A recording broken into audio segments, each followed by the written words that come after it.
सह्याद्रीच्या उत्तुंग रांगा आणि अरबी समुद्राची गाज यांच्यामध्ये वसलेला कोकणचा भूभाग हा निसर्ग सौंदर्याबरोबरच पराक्रमाच्या आणि बलिदानाच्या इतिहासानेही पावन झाला आहे। रत्नागिरी जिल्ह्यातील दापोली आणि खेड या दोन तालुक्यांच्या सीमेवर ताटमानेने उभा असलेला किल्ले पालगड हा छत्रपती शिवाजी महाराजांच्या दुर्ग बांधणीचा, कौशल्याचा आणि स्वराज्याच्या सीमा संरक्षणाच्या धोरणाचा मूक साक्षीदार आहे।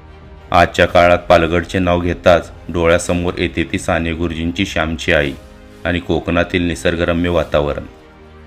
या किल्ल्याला पालगड हे नाव मिळण्यामागे एक रंजक भौगोलिक कारण आहे। किल्ल्याचा जो डोंगर आहे त्याचा आकार एखाद्या पालीसारखा दिसतो।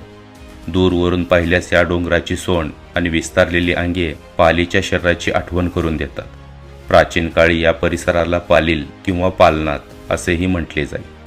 किल्ल्याची उभारणी दोन मोठ्या डोंगरांच्या मधल्या एका छोट्या टेकडीवर करण्यात आली आहे।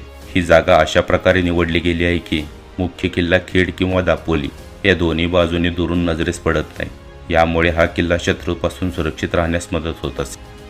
किल्ल्याची रचना त्रिकोणी असून ती साधारणतः 1 एकराच्या परिसरात विस्तारलेली आहे। सध्या गडाच्या पायथ्यापर्यंत गाडी रस्ता झालेला असून येथील पठारावर एका झाडाखाली काही मूर्ती ठेवलेल्या। समोरच पालगडचा भग्न दरवाजा व पायऱ्यांचा रस्ता दिसतो। पायऱ्यांच्या सुरुवातीला 2 तोफा ठेवलेल्या असून येथून 10 मिनिटात आपण किल्ल्याच्या प्रवेशद्वाराजवळ पोहोचतो। हे द्वार 2 भक्कम बुरुजांच्या मध्ये निमुळत्या जागी बांधलेले।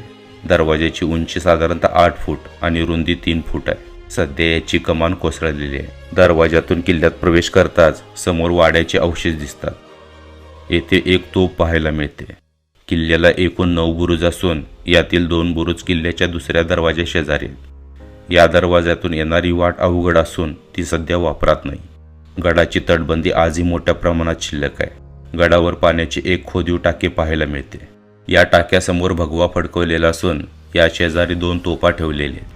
किल्ल्यावर घरांचे, वाड्यांचे वास्तवावशेष मोठ्या प्रमाणावर आहेत। गडावर छत्रपती शिवाजी महाराजांचा अर्धपुतळा असून या पाठीमागील बुरुजावरून रामगड किल्ला दिसतो।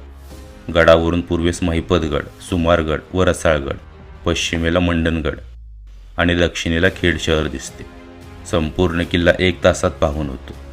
आज पालगड किल्ला जरी भग्नावस्थेत असला तरी तिथे आजही गतवैभवाच्या अनेक खुणा जिवंत आहेत।